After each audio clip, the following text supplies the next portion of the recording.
नमस्कार, आप देख रहे हैं पंजाब केसरी लाइव। और जिस तरीके से लगातार खोरी गांव का मामला जो है वो सुर्खियों में बना हुआ है, जब से सुप्रीम कोर्ट का ऑर्डर आया है तो उसके गांव के रहने वाले लोगों की कहीं ना कहीं पैरों तले की जमीन निकल चुकी है, क्योंकि उनने अपनी जिंदगी भर की गाड़ी कमाई से जो है वो इस आशियाने को बनाया है। और इसी को लेकर के लगातार जो है वो आसपास के लोग जो है वो कहीं ना कहीं सदमे में हैं, क्योंकि जिस तरीके से लगातार खोरी गांव में जो है वो जमीन उनके आशियाने टूटने की कगार पर पहुंचते जा रहे हैं, तो इसी को लेकर के वो काफी चिंता में हैं। और लगातार जो है वो अब इस पूरे मामले को लेकर के कहीं ना कहीं राजनीतिक पार्टियों के लोग भी जो है वो उनकी सपोर्ट में दिखाई दे रहे हैं। खुद हमारे साथ कांग्रेसी विधायक नीरज शर्मा है, उनसे हम जानने की कोशिश करते हैं कि आखिर वो किस तरीके से इन लोगों के पुनर्वास के लिए कोई ना कोई योजना को लेकर के जो है वो सरकार से बातचीत करेंगे।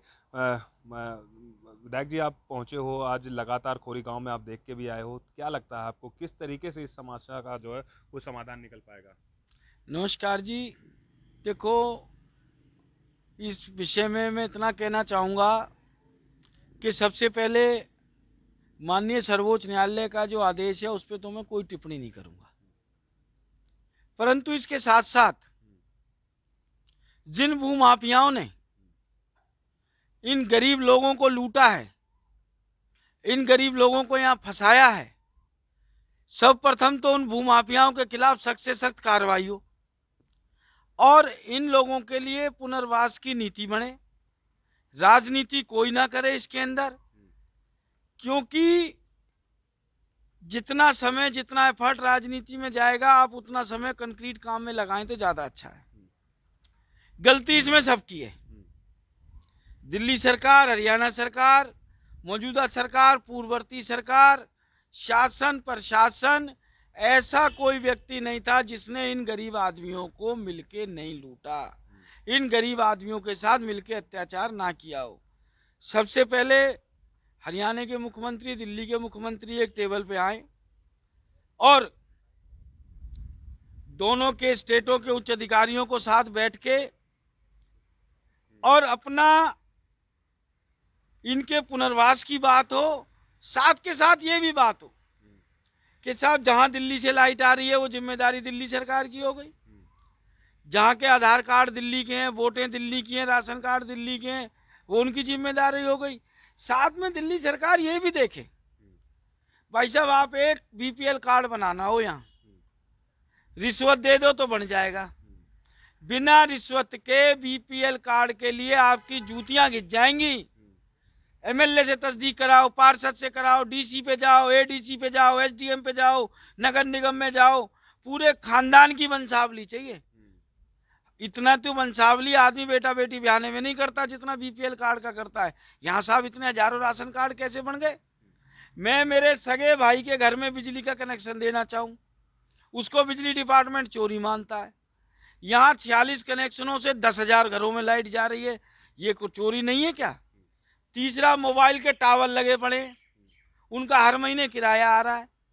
आज पुलिस ने एक दिन में लिस्ट बना ली कि खोरी के अंदर क्या क्या सही गलत काम हो रहे हैं। 20 साल से नानी गए थे। आप सूरजकुंड थाने के एरिया में और तुगलकाबाद थाने के एरिया में आपका निजी बोर खराब हो जाए और आप उसको रिपेयर कराओ, मैं कह रहा हूं आपका एक्सीडेंट हो जाए, रोड पे आदमी मर जाए, पुलिस नहीं पहुंचेगी।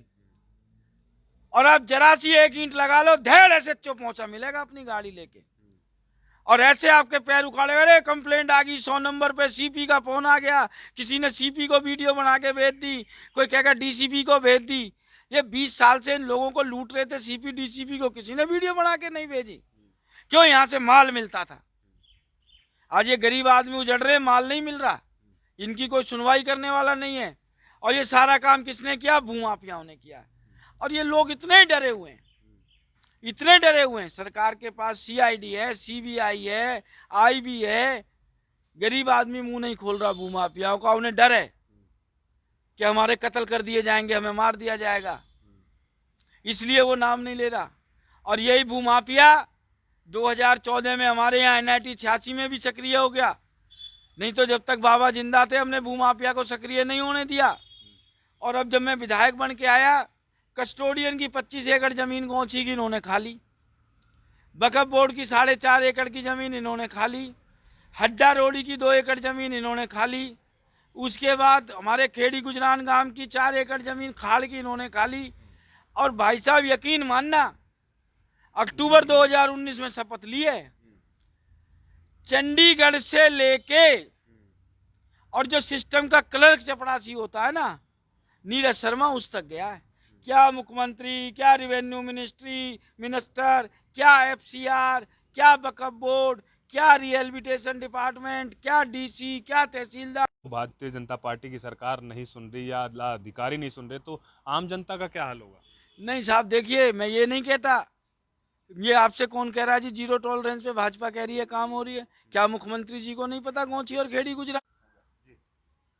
तो सरकार को तुरंत इन लोगों के पुनर्वास की व्यवस्था करे। और हमारे यहाँ से सांसद भारत सरकार में मंत्री भी हैं। जैसा मैंने कहा, माननीय सर्वोच्च न्यायालय के आदेश पे तो मैं कोई टिप्पणी नहीं करूंगा, पर मंत्री जी को प्रधानमंत्री जी से मिलना चाहिए और मिलके इन लोगों के बारे में बात करनी चाहिए। चाहे अध्यादेश बनाए, चाहे कानून लाएं, पर इनको पुनर्वास करें, इनको रोड पे ना छोड़ें। इनका कोई कसूर नहीं है।